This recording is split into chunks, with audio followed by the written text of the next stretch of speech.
In this lecture, we have to find the mesh currents in the circuit. So here we can see current I1 and current I2. So this is a process called mesh analysis.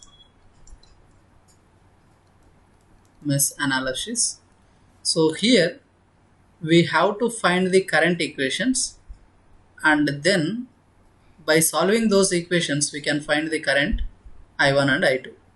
So now I am writing the equation for the first loop.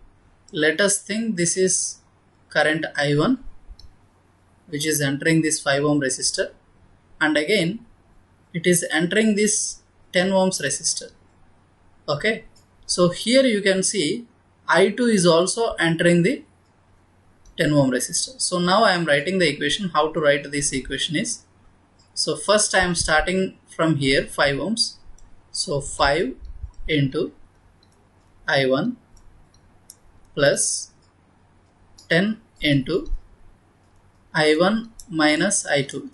Since you are calculating for the first loop, I am taking I1 as priority based and I1 minus I2 because these two are in opposite direction. So that is equals to, what is the voltage here? 20 volts. Okay. Now if you solve this, this is 15 I1 minus 10 I2 is equals to 20 volts. Okay, this is equation 1. So for the first loop it is loop 1. This is for loop 1. What about loop 2 is, we have to find like this. So again I am, suppose if I start the current from here, so 2 ohm resistor, 2 into I2 plus, I am not taking this source, I will take this source back again. So 2 into, next 10 ohms resistor. Since it is second loop, I am taking I2 as priority base and I1 as next priority level. So I2 minus I1, since they are in opposite direction. So that is equals to, here I am coming in this way. So I am coming in this way. So since I am coming in opposite direction of this plus sign, okay, since I am coming opposite direction of this plus sign, so I am taking it as negative. Okay, minus 8 volts. So now I have to simplify this equation. So minus 10 I1 plus 12 I2 is equals to minus 8 volts. This is second equation.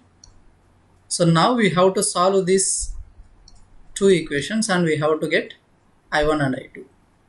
So what I am doing is, so I have to make some value same. Suppose if it is I1 is here 15, so I have to make this also 15 or something.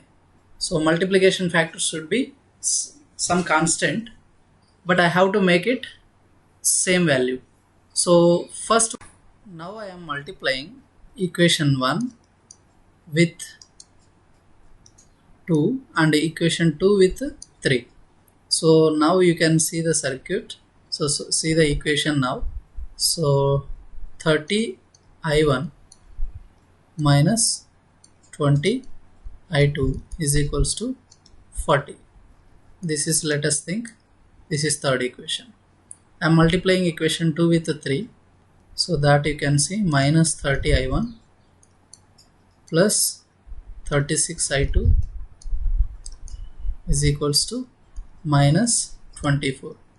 This is equation 4. So if you add equation 3 and 4, what you will get? So these two will get cancelled and this will be 16 I2 is equals to 40 minus 24, that is 16. Therefore I2 is equals to 1 ampere. So you got 1 ampere I2. So you can substitute this I2 value in any equation and you can get this. So let us substitute it in equation 1. So if you substitute in equation 1, 15i1 minus 10 into 1 is equals to 20. So that is 15i1 is equals to 20 plus 10, that is equals to 30. Therefore i1 is equals to 30 by 15, that is equals to 2 amperes. So finally you got i1 is equals to 2 amperes and i2 is equals to 1 ampere. So this is the simplest method to do this. So please subscribe our channel. Don't forget to subscribe our channel. Okay, thank you.